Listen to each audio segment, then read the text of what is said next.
at City Hall. So the cost of living is increasing, but people's pocketbooks and wallets and the volume of that is not increasing. So people are being taxed out of the neighborhoods that they've lived in for 30 and 40 and 50 years before the developers acquired interest in those neighborhoods. The people who were there tilling the fields, people who were there cleaning those stone steps in West Baltimore, the people who were there doing the Afro Clean Block campaign.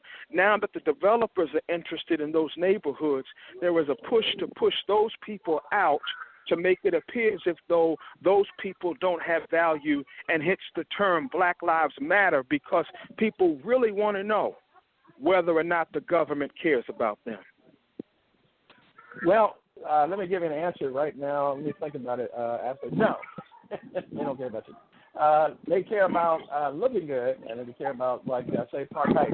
For those who don't live in Baltimore, we have an area that's divided into Upper Park Heights for the Jews and the affluent, and then you got Lower Park Heights for the poor black, and it's like a third world nation. However, in the dividing line, like Northern Parkway, where there is where they have the chemical racetrack, where all the politicians want to save in that area, because it makes money. What goes on behind closed doors and behind the fences there would actually get you arrested normally. You got more police that inhabit that area that dedicated to that situation for that time of year, and you can't. You could get murdered on the street, and you would never show up. You have vehicles. What's that? The $500,000 vehicles that was sent over to the Jewish sector up Park Heights that was allocated for Lower Park Heights. It's basically misappropriating money, which is the imprint of every government leadership of mayors that have been going on from Stephanie Ron before this. That's the one. The other thing we do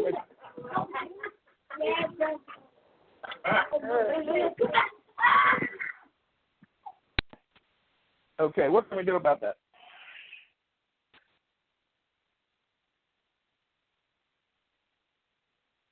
Okay. All right, we're still live. I think let me go to my call. I've got a caller here. Okay. You're welcome to Elevation Radio 1. Good afternoon. Good afternoon, Pastor. This is Leroy McKenzie, Jr. Hey, sir. How you feeling? I'm doing great. How about yourself? You're just in time. I have my special guest I was talking to, and I guess folks didn't like what we were talking about. And his phone got cut off. And we are sometimes controversial here. And we were talking about blackface in Baltimore. We have politicians who are career politicians who are black, but absolutely cannot be black because they're doing things to actually harm the black population. And this is a 95% black city like Washington, D.C. So that's kind of what we're talking about now. Let me take a station break, and just talk to you for a second. You are a publisher, a author, and one of the great Americans who put the word in print. Is that right? Yes, sir. Amongst a couple other things, yes, sir. Not a problem. And the name of your business is called what now? It's actually JNF Enterprises. Okay, and you work with new authors and experienced authors and just authors who are too busy to put their stuff together to write books and things of that nature. Well, I work with aspiring authors as well as authors who are already have their books in print but are looking to brand themselves more and do more marketing for their particular books, as well as aspiring entrepreneurs and those who are already entrepreneurs but looking to gain more market share, do more branding for themselves and their business, as well as doing more marketing for their particular business. And we offer a number of products and services. I think you also offer something, press releases and things of that nature.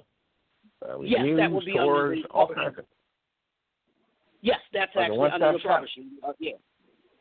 Yes, a one-stop shop for publishing for your publishing services. Yes.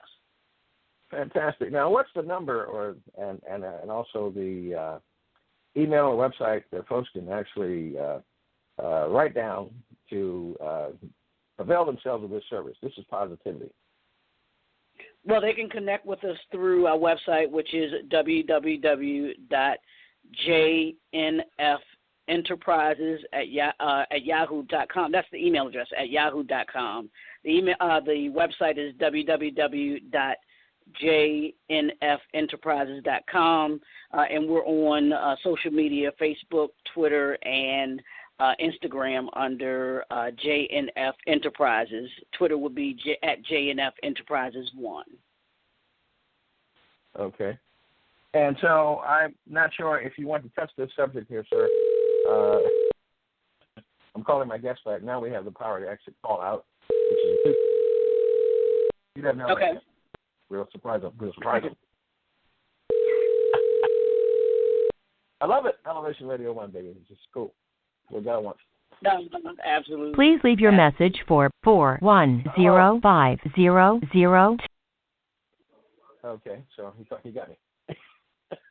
So my point, I guess, and I don't know if you've gotten the subject matter, but yes, blackface was normally done by non-black actors who would put on blackface to make fun of black people and to call us buffoons. And now they've got a new technique now where they take a career politician and who has sold himself out to make money, because I believe the term should be limited. Because I think the problem with politics is that when you have to take money from someone else, instead of putting all the money in the pot, and maybe if you run for office, you get $50,000, you start off even. And then you can, do what's best you can do with the money you've been allocated, as opposed to special interest groups buying you out, and you're now tainted before you can even get started. I think that's a problem. And so they will actually avail themselves of being pressured to eventually tap out and listen to the special interest groups who are lining their pockets with money, kickbacks, embezzlements, extortions, all those things that actually influence the negativity. And if you're now doing the interests of Europeans, you're now doing the bidding of those who don't have our interests at heart, who don't want to see black business grow, who don't want to see our neighborhoods in peace. I've noticed that lights in certain areas of our city, which are heavily infiltrated by living with black persons, they take longer to come on. They're dimmer. It actually promotes crime, as opposed to special areas where the affluent live, where everything's bright, everything's lit up. Have you noticed that, sir?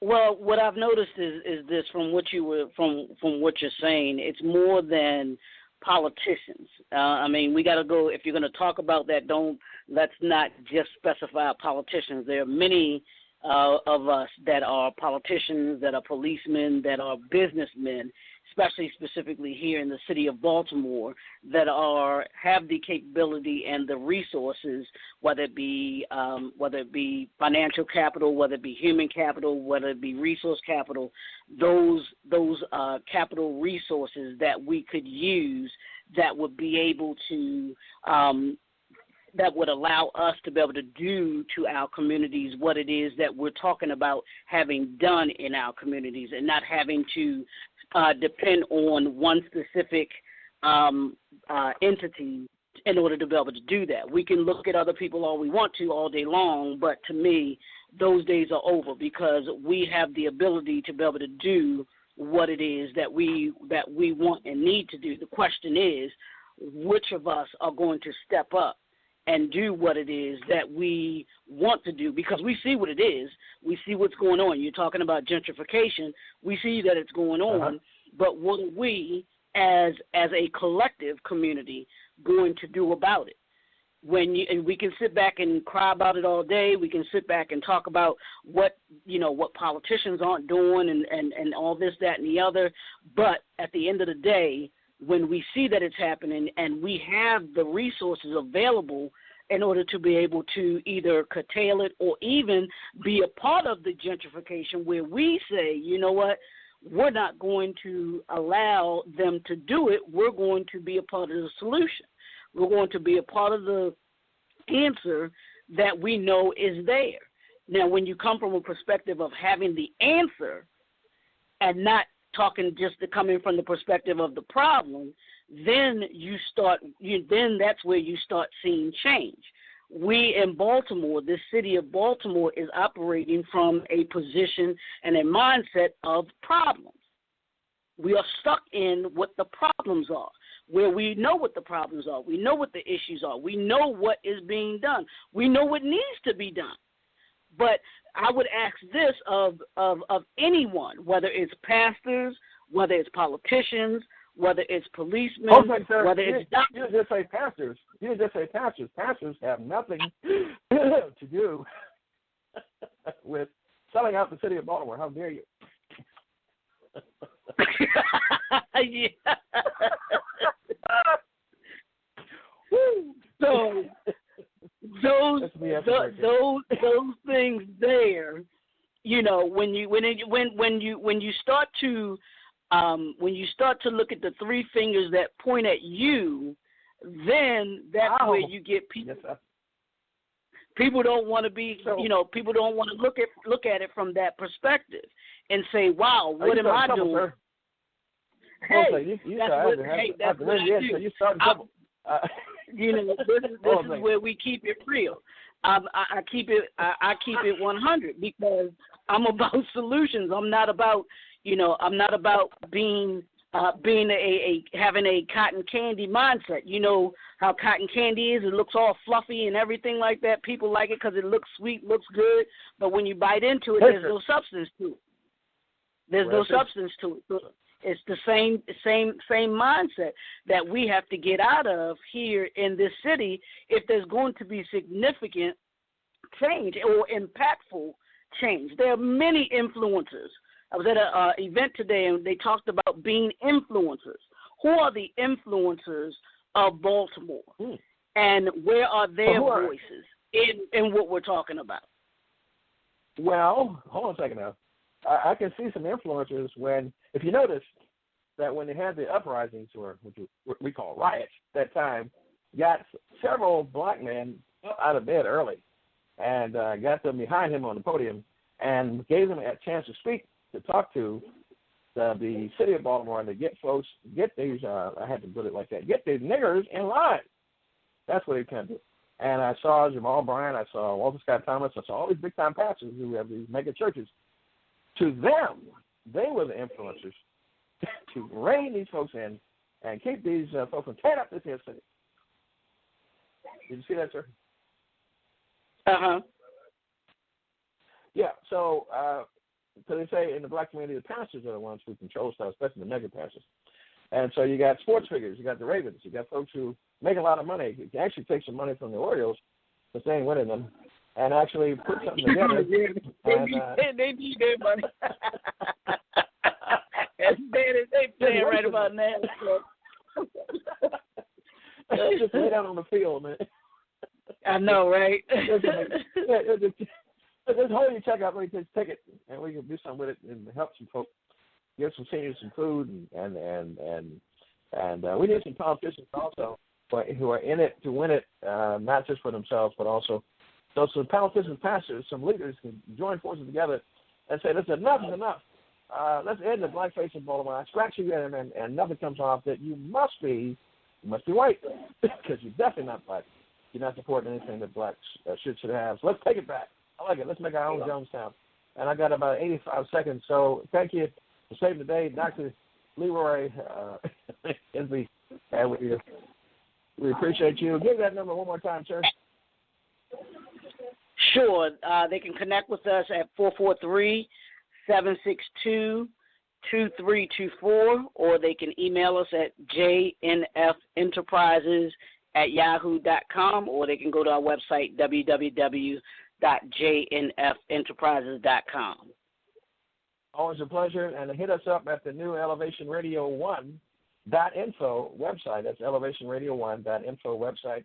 or call us, email us at elevationradio1@gmail.com. Hit us up on Facebook, Facebook